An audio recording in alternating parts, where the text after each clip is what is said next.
Hello friends, competitors academy channel पर आप सभी का स्वागत है। दोस्तों, आज की वीडियो में हम बात करने वाले हैं कि भाई एक बेहतर सिविल इंजीनियर कैसे बना जाए। तो दोस्तों, आज के टॉपिक यही होगा कि दोस्तों एक बेहतर सिविल इंजीनियर कैसे बना जाता है। तो दोस्तों, आज के टॉपिक पे इस पे बात होने वाली है। तो दोस्तों, वीडियो को एंड तक देखें। वीडियो पसंद आती है तो वीडियो को लाइक करें, चैनल को सब्सक्राइब करें। डिस्क्रिप्शन बॉक्स में दोस्तों हमारे टेलीग्राम चैनल्स के लिंक दिए हुए हैं और फेसबुक पेज के भी लिंक दिए हुए हैं, उनको जाकर के भी ज्वाइन करें और फर्दर अपनी नॉलेज को ऐड ऑन करें। और सिविल इंजीनियरिंग की डायरेक्शन में अगर आप दोस्तों डिफरेंट कोर्सेज की तलाश कर रहे हैं तो दोस्तों आपको फ्री ऑफ कॉस्ट काफ़ी सारी लर्निंग जो है दोस्तों हमारे प्लेटफॉर्म पर मिलने वाली है। तो जाकर के प्ले लिस्ट को चेक करें, ठीक है। तो चलिए दोस्तों, अभी डिस्कशन को शुरू करते हैं। तो दोस्तों, मैं आपको बताना चाहता हूं कि मैंने अभी तक बीटेक और एमटेक सिविल इंजीनियरिंग में की हुई है और स्पेशलाइजेशन मेरा जियो टेक्निकल इंजीनियरिंग में रहा है। तो दोस्तों, आज की वीडियो में मैं जो अपना एक्सपीरियंस रहा है और मेरी एज 30 ईयर्स के अराउंड है, तो दोस्तों मैं आपको ये बताना चाहता हूँ कि 30 साल मतलब मेरी आधी लाइफ निकल चुकी है।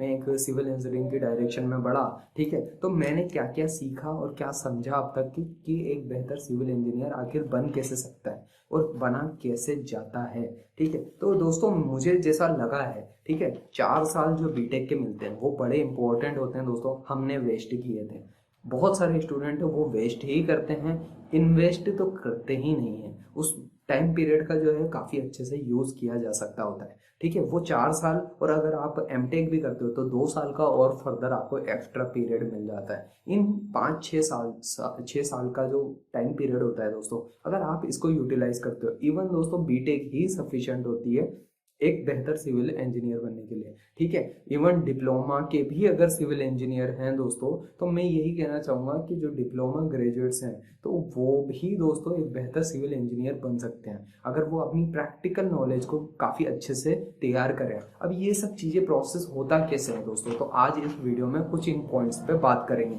तो पहला पॉइंट जो मुझे लगा है दोस्तों, जब हम ग्रेजुएशन कर रहे होते हैं तो हमारे पास सॉफ्टवेयर्स के बारे में तो पता होता है कि भाई ये 8-10 तरीके के सॉफ्टवेयर चलते हैं, ठीक है, जो सिविल इंजीनियरिंग में कई तरीके से काम आते हैं, ठीक है। जैसे माइक्रोसॉफ्ट प्रोजेक्ट हो गया, एक्सेल शीट फाइल्स होती हैं, बहुत ज़्यादा एस्टिमेशन के लिए यूज़ होती है। लेकिन दोस्तों हम कभी सीखने की कोशिश ही नहीं करते। कई स्टूडेंट है, मतलब एक नॉर्मल टेंडेंसी बनी रहती है कि यार ठीक है, कंपनी में जाएंगे फिर सीख जाएंगे। तो इस एटीट्यूड के साथ में जो है आप बेहतर नहीं हो सकते हो। आपको पहले से ही एडवांस्ड रह करके चलना पड़ेगा, क्योंकि जो प्रॉब्लम्स आपको साइट पे आने वाली है, जो प्रॉब्लम्स आप जब किसी कंपनी में काम कर रहे होंगे उस वक्त पे आएंगी, वो सब प्रॉब्लम्स कम हो जाएंगी। या फिर आप पहले से ही तैयार होकर के जाओगे, किसी कंपनी में पहले से ही ट्रेंड होकर के जाओगे कि आपको जो है क्या चीज़ें एग्जीक्यूट करनी है, वहाँ जाके आप और अपनी नॉलेज को फर्दर एड ऑन करोगे। तो यहाँ पे आपको कॉलेज के 4 साल में करना क्या होता है, सबसे मेन चीज़ जो मुझे लगती है दोस्तों, आपको जितने सॉफ्टवेयर सीख सकते हो दोस्तों उतने अब सॉफ्टवेयर सीखने पर अपनी कमांड को बनाइए, ठीक है। कंस्ट्रक्शन प्रोजेक्ट मैनेजमेंट नाम से एक सब्जेक्ट भी आएगा आपके, तो उस सब्जेक्ट से रिलेटेड एक सॉफ्टवेयर है माइक्रोसॉफ्ट प्रोजेक्ट, तो आप उसको सीखिए। अगर एस्टिमेशन की बात आएगी तो एक सॉफ्टवेयर है माइक्रोसॉफ्ट एक्सेल, ठीक है। तो ये जो है सॉफ्टवेयर आपको सीखने चाहिए। ऑटोकैड सीखना चाहिए आपको, रेविट सीखना चाहिए आपको, ठीक है। इसके अलावा ई टैब और बहुत सारे सॉफ्टवेयर्स आते हैं दोस्तों, मार्केट में अवेलेबल हैं, आप उनके बारे में जानकारी लें और हो सकता है तो दोस्तों आर्किटेक्चरल फील्ड में भी अपने आप को बेहतर बनाएं। क्योंकि दोस्तों एक सिविल इंजीनियर एक बेहतर आर्किटेक्ट भी बन सकता है, ठीक है। ऐसा कोई मैंडेटरी नहीं होता है कि आर्किटेक्ट सिर्फ अलग ही होगा, ठीक है, उसके पास डिग्री हो सकती है, लेकिन सिविल इंजीनियर के पास भी ये सारे गुण आ सकते हैं अगर वो चाहे तो, ठीक है। अब इसके अलावा दोस्तों मैं आपको जो सेकेंड पॉइंट जो मुझे लगता है दोस्तों सबसे आसान काम, वो ये लगता है कि यूट्यूब चैनल्स हैं। आज के टाइम पे बहुत सारे यूट्यूबर हैं जो सिविल इंजीनियर हैं और वो अलग अलग चीज़ों की वीडियोस बनाते हैं, अलग अलग चीज़ें आपको दिखाते हैं। अब आपको जो है प्रैक्टिकल करने के लिए किसी साइट पे भी जाने की ज़रूरत नहीं है दोस्तों।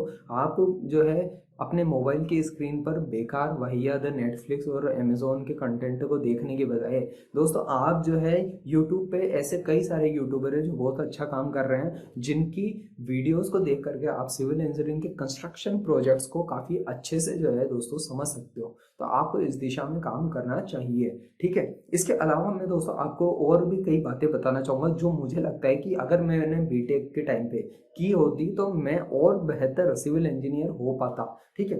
मेरी जो है दोस्तों थ्योरेटिकल नॉलेज बहुत अच्छी है, बट दोस्तों मेरे प्रैक्टिकली नॉलेज में कमी रही, तो प्रैक्टिकली उतना वर्क कभी किया नहीं। तो इस वजह से मैं आपको ये चीज़ें बताना चाहता हूँ कि आपको ये चीज़ें करनी चाहिए कॉलेज टाइम पे। इससे आपको आपकी डायरेक्शन भी समझ आ जाएगी कि आप किस तरीके की फील्ड में काम करना चाहते हो। क्या आप दोस्तों किसी कमरे में बैठ के एसी रूम में काम करना चाहते हो, या फिर आप दोस्तों साइड पे जाकर के धूप में मशक्कत करना चाहते हो, ये आपको डिसाइड करना है। आप दोनों में अपनी तरीके का मज़ा होता है, ठीक है। जिसको जिस तरीके का काम पसंद आता है दोस्तों वो कर सकता है, और वहाँ पे जो है बहुत सारी एनॉर्मस अपॉर्चुनिटी होती है दोस्तों, बहुत कुछ सीखने को भी मिलेगा, आपको अलग अलग एक्सपीरियंसेस मिलेंगे।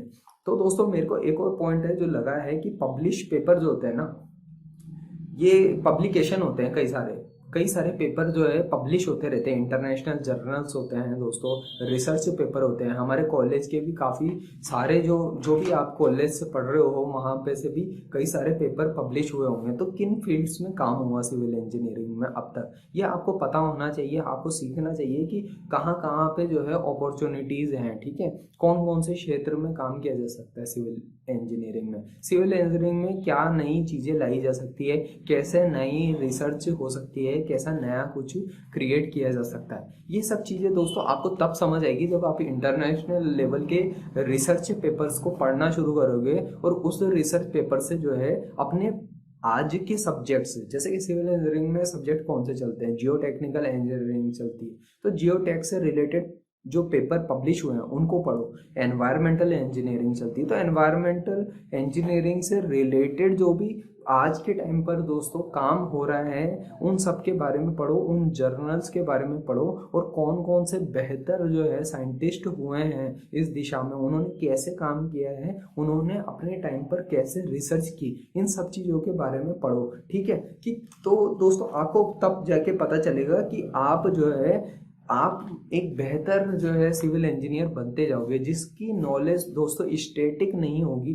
उसकी नॉलेज डायनेमिक होगी। आपको सब दिशाओं में समझ आ रहा होगा कि भविष्य में क्या होने वाला है और काम कैसे होने वाला है, तो वो चीज़ें आपको समझ में आ रही होगी, ठीक है। इवन आपको ये समझ में आ रहा होगा कि अभी आज का वर्ल्ड जो है क्लाइमेट चेंज को लेकर के काफ़ी परेशान है, और काफ़ी परेशानी आने वाली है भविष्य में। क्लाइमेट चेंज के इश्यूज अभी हमको आमतौर पर देखने को मिलते हैं, ठीक है। हमारे मौसम जो है, मौसम साल दर साल जो है ना दोस्तों चेंज होता जा रहा है, ये इसकी वजह से हर साल जो है परेशानी आ रही है लोगों को। तो इसके पीछे जो है सिविल इंजीनियरिंग जो है, हमारे जो कंक्रीट का इतना स्ट्रक्चर बना है उसमें ऐसा क्या मॉडिफिकेशन आए, हम कैसे मटेरियल्स का यूज करें कि कम से कम कार्बन एमिशन हो दोस्तों, तो इस दिशा में आप क्या काम कर सकते हो, ऐसे आप विचार कर सकते हो, उनके ऊपर काम कर सकते हो। आप खुद भी अपना जो है रिसर्च पेपर पब्लिश करा सकते हो दोस्तों, इंटरनेशनल लेवल तक भी दोस्तों अपने रिसर्च पेपर को आप पब्लिश करा सकते हो। तो आपको जो है इस तरीके से काम करना चाहिए, मैं ऐसी उम्मीद करता हूँ दोस्तों।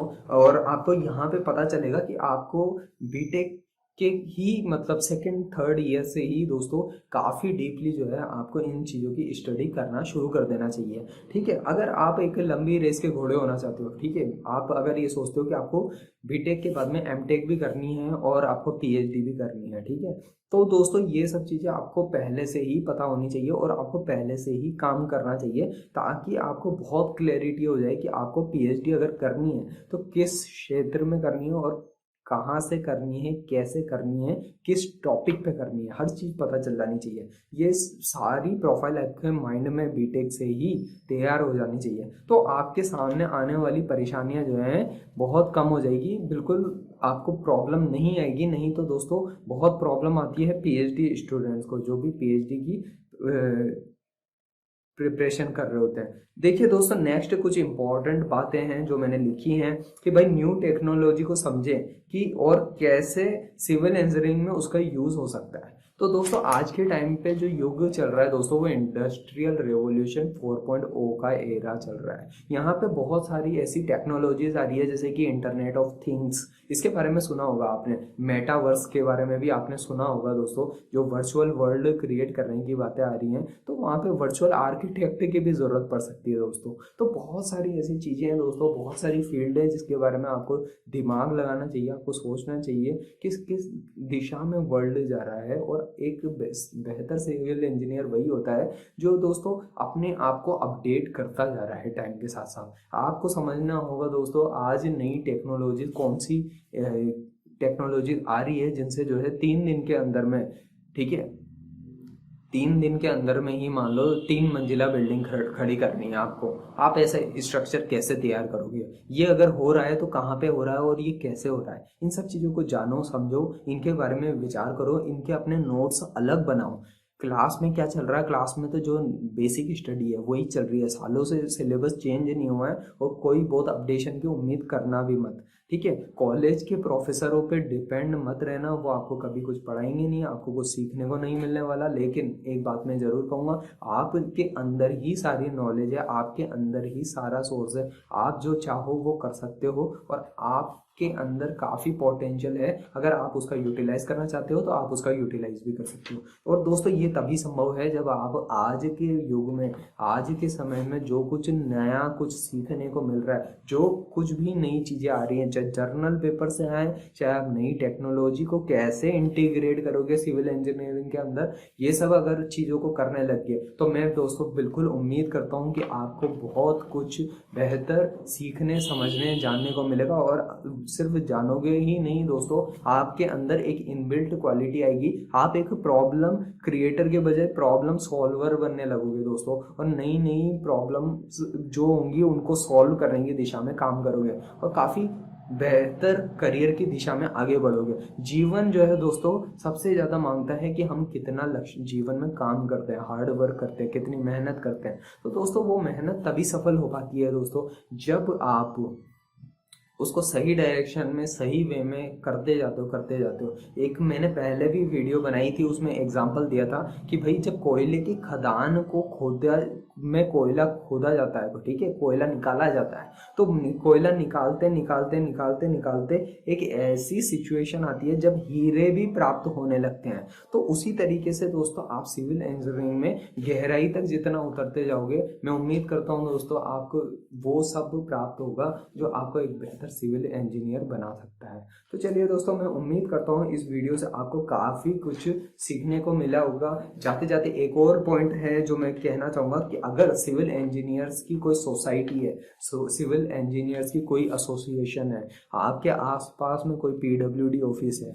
वहाँ जाओ, विजिट करो, वहाँ के इंजीनियर्स से बात करो, लोगों से कनेक्ट हो, आपको पता चलेगा कि कैसे एक सिविल इंजीनियर वर्क करता है, क्या क्या काम करता है, क्या प्रॉब्लम है, क्या चैलेंजेस हैं, उन प्रॉब्लम्स को कैसे सॉल्व किया जा सकता है। फिर आप उनके साथ में मिल करके उस दिशा में और काम कर सकते हो। तो दोस्तों उम्मीद करता हूँ आपको काफ़ी कुछ सीखने को मिला होगा इस वीडियो से। अगर आपने वीडियो को एंड तक देखा तो दोस्तों उसके लिए दिल से बहुत बहुत धन्यवाद।